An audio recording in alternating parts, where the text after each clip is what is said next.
Financially ಎಲ್ಲ ಚೆನ್ನಾಗಿದ್ರೆ sir, because Vinod Raj ಅವರೇನೋ ಹೆಲ್ಪ್ ಮಾಡ್ತಿದ್ರು ಅಂತ ಕೇಳ್ಬಿಟ್ಟಿದ್ದೀನಿ. ಇರಬಹುದೇನೋ, ಆದರೆ ಚೆನ್ನಾಗಿದ್ರು. ಯಾಕೆಂದರೆ ಮಗನಿಗೂ ಒಂದೇನೋ ಒಂದು ಸ್ಟುಡಿಯೋ ಗಿಡಿಯೋನ ಮಾಡಿಕೊಟ್ಟಿದ್ರು, ಸ್ವಂತ ಮನೆ ಮಾಡಿಕೊಟ್ಟಿದ್ದ. ಮತ್ತು ಅಮ್ಮ ಕಷ್ಟನೇ ಇದ್ದಿರುತ್ತಮ್ಮ. ಯಾವತ್ತಿದ್ರು ಕಲಾವಿದರಿಗೆ ದರಿದ್ರೆ ತಪ್ಪೋದೇ ಇಲ್ಲ ನಮಗೆ.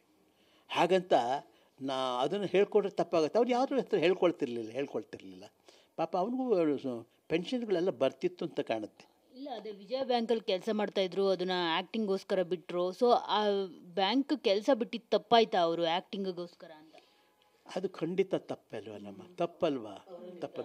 ಯಾಕೆಂದರೆ ಯಾವತ್ತೂ ಅಷ್ಟೇ ಈ ಬಣ್ಣದ ಹಿಂದೆ ಓಡೋದವನು, ಸಿಟಿ ಬಸ್ ಹಿಂದೆ ಓಡೋದವನು ಧೂಳು ಕುಡಿಲೇಬೇಕಾಗತ್ತೆ. ನಮಗೆ ಧೂಳು ಕುಡಿಬೇಕು ಅಂತ ಇದು ನಮ್ಗೆ ಮನಸ್ಸಿದ್ರೆ ಅನುಭವಿಸ್ಲೇಬೇಕು ಅಲ್ವಾ. ಆದ್ದರಿಂದ ಅವನು ಅದೊಂದು ತಪ್ಪು ಮಾಡ್ದ. ಕೆಲವರು ನಮ್ಮಲ್ಲಿ ಸರ್ಕಾರಿ ಉದ್ಯೋಗದಲ್ಲಿದ್ದರೂ ಸಹಿತ ಸಿನಿಮಾದಲ್ಲಿ ಪಾತ್ರ ಮಾಡ್ತಿದ್ರು. ಉದ್ಯೋಗ ಮಾತ್ರ ಬಿಡಲಿಲ್ಲ ಅವರು. ಯಾಕೆಂತಂದ್ರು ಅದು ಅರ್ಶಿಣದ ಕೂಳು, ವರ್ಷದ ಕೂಳು ಅಂತ ಹೇಳ್ತಾರಲ್ಲ, ಅರ್ಶಿಣದ ಕೂಳು ನಂಬ್ಕೊಂಡು ವರ್ಷದ ಕೂಳು ಬಿಟ್ಟರು ಅಂತ ಹೇಳ್ತಾರಲ್ಲ.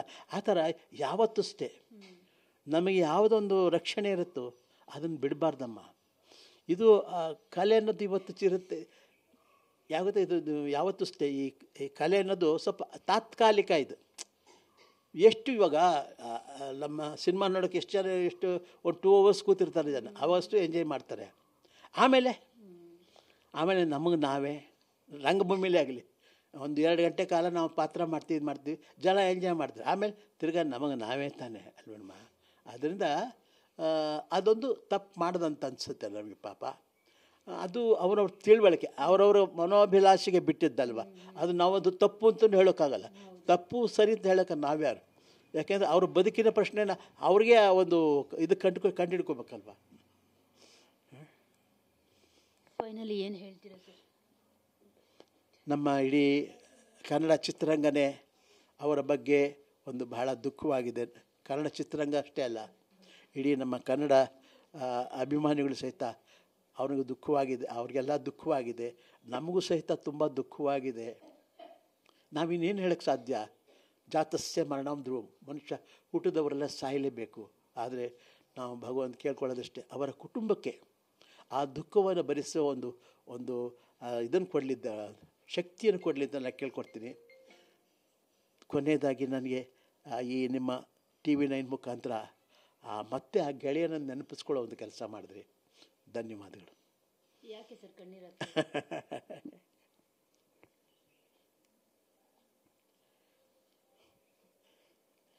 ಬಹಳ ನೆನಪಾಯ್ತು ಒಂದು ಅಷ್ಟೇ, ಇನ್ನೇನಿಲ್ಲ. ಬೇಜಾರ? ಎಲ್ಲರೂ ಹೋಗ್ತಿದ್ದಾರೆ. ಅದೇ ನನಗೆ ಎಲ್ಲ ಒಂದೊಂದು ವಿಕೆಟೇ ಡೌನ್ ಆಗ್ತಾಯಿದೆ, ವಿಕೆಟ್ ಎಲ್ಲ ಡೌನ್ ಆಗ್ತಾಯಿದೆ. ಏನಪ್ಪ ಅನ್ಸುತ್ತೆ, ಏನು ಬೇಡ. ಯಾಕೆ ನಾವು ಕ್ಯೂನಲ್ಲೇ ಇದ್ದೀವಿ, ಸ್ವಲ್ಪ ಲೇಟ್ ಆಗ್ಬೋದು ಅಷ್ಟೇ. ಅದೇ ಡೆಫಿನೆಟ್ ಅದು ಜಾತಸ್ಯ ಮರಣಂ ಧ್ರುವಂ, ಯಾವತ್ತಿದ್ರೂ ಅಷ್ಟೇ ಮನುಷ್ಯ ಇದಾಗಲೇಬೇಕಲ್ವ. ಈಗ ನೀವು ಹೇಳ್ತಾ ಇದ್ರಿ ಕಲಾವಿದರ ಬದುಕು ಹೊಡೆದ ಕನ್ನಡಿ ಥರ ಅಂತ, ಕಷ್ಟ ದುಃಖಗಳೆಲ್ಲ ಇರುತ್ತೆ, ನಾವು ನಗ್ನಗ್ತಾ ಇರಬೇಕು ಅಂತ. ಈಗ ನೀವು ಎಷ್ಟೇ ಜನ್ಮ ಪಡೆದ್ರೂ ಕಲಾವಿದನಾಗಿ ಹುಟ್ಟಬೇಕು ಅಂತ ಬಯಸ್ತೀರಾ ಇಲ್ವಾ ಸರ್? ಯಾಕಂದರೆ ನೀವು ಚೆನ್ನಾಗಿ ಅರ್ಥಕೊಂಡಿದ್ದೀರಾ ಈ ಬಣ್ಣದ ಬದುಕಿನಲ್ಲಿ ಜೀವನ ಹೇಗಿರುತ್ತೆ ಅಂತ ಹೇಳ್ಬಿಟ್ಟು, ಅದಕ್ಕೆ ಕೇಳ್ತಾ ಇದ್ದೀನಿ. ಇದು ಬಹಳ ಅದು. ಇವತ್ತು ನೀವು ಓದಿದ್ರೆ, ಚೆನ್ನಾಗಿ ಓದಿ ಪದವೀಧರಾದರೆ ಇಂಜಿನಿಯರ್ ಆಗ್ಬೋದು, ಡಾಕ್ಟ್ರ್ ಆಗ್ಬೋದು. ಆ್ಯಕ್ಟ್ರ್ ಆಗೋದಕ್ಕೆ ಭಾಳ ಕಷ್ಟ. ಅದೊಂದು ತಪಸ್ಸು. ಕಣ್ಗಾಲ್ ಪುಟ್ಟಣ್ಣವ್ರು ಹೇಳ್ತಿದ್ರು, ಕಲಾವಿದ ಆಗ್ಬೇಕಾದ್ರೆ ಒಂದು ತಪಸ್ಸು ಅಂತ ಹೇಳೋದು. ಅದು ಒಂದು ತಪಸ್ಸಿನ ಫಲವೇ ನಮಗೆ ಇದು ಕಲಾವಿದರಾಗೋದು. ಅಂದರೆ ಕಲಾವಿದರಾಗೋದಕ್ಕೆ ನಿಜವಾಗ್ಲೂ ಬಹಳ ಪುಣ್ಯ ಬೇಕು. ನಾನಂತೂ ಈ ಕಲೆನ ನಾನು ತಿರಸ್ಕಾರ ಮಾಡಿಲ್ಲ. ಯಾಕೆಂದರೆ ಇಷ್ಟು ವರ್ಷ 75-76 ವರ್ಷ ನನಗೆ ಅನ್ನ ಹಾಕಿದೆ ನನಗೆ ಕಲೆ, ಬಣ್ಣ, ಬದುಕು ಅಂದಮೇಲೆ ನಾನು ಮತ್ತೆ ಈ ಜನ್ಮ ಬೇಡಪ್ಪ ಅಂತ ನಾನು ಹೇಳಲ್ಲ. ನಾನು ಏನು ಬೇರೆಯವ್ರಿಗೆ ಹೇಳ್ತೀನಿ, ಬೇಕಾದ್ರೆ ಇಲ್ಲಿ ಬರಬೇಕಾದ್ರೆ ಮೊದಲು ಯೋಚನೆ ಮಾಡ್ಕೊಂಡು ಬನ್ನಿ ಅಂತ. ಎಲ್ಲ ಅನುಭವಿಸೋಕ್ಕೆ ಸಿದ್ಧ ಇದ್ದೀರಾ ಇದ್ದರೆ ಬನ್ನಿ, ಇಲ್ಲದೆ ಬೇಡಿ ಅಂತ ಹೇಳ್ತೀನಿ. ಯಾಕೆಂದರೆ ಎಲ್ಲ ತಾಳ್ಮೆ ಬೇಕು ಮನುಷ್ಯನಿಗೆ. ಇವತ್ತು ನನ್ನ ಬದುಕಿನಲ್ಲಿ ಆ ತಾಳ್ಮೆ ಇದ್ದರಿಂದಲೇ ಇಷ್ಟು ವರ್ಷ ಬಂದಿದ್ದೀನಿ ಅಷ್ಟೇ. ನಾನು ಸ್ವಲ್ಪ ತಲೆ ಕೆಟ್ಟುಬಿಟ್ಟಿದ್ರೆ ಏನೇನು ಆಗ್ತಿತ್ತು ಏನೋ ಗೊತ್ತಿಲ್ಲ. ನಾನು ಇರ್ತಿದ್ನೋ ಇಲ್ವೋ, ಯಾಕೆಂದರೆ ತಲೆ ಕೆಡಿಸ್ಕೊಳ್ಳಲಿಲ್ಲ ನನಗೆ.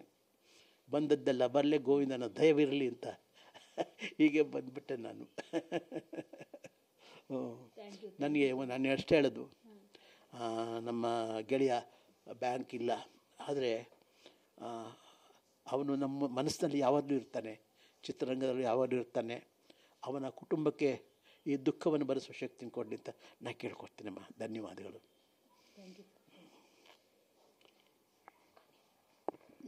ನೋಡಿದ್ರಲ್ಲ, ಇದಿಷ್ಟು ಹಿರಿಯ ನಟರಾದ MS ಉಮೇಶ್ ಅವರ ಮಾತು. ಅವರು ಕೂಡ ಗೆಳೆಯ ಮತ್ತು ತಮ್ಮನನ್ನು ಕಳ್ಕೊಂಡು ತುಂಬಾ ಕಣ್ಣೀರು ಕಂಬನಿ ಮಿಡಿತಿರುವಂಥದ್ದು. ಕ್ಯಾಮ್ರಾ ಪರ್ಸನ್ ಉಲ್ಲಾಸ್ ಜೊತೆ ಮಂಗಳರಾಜ್ ಗೋಪಾಲ್, TV9 ಬೆಂಗಳೂರು.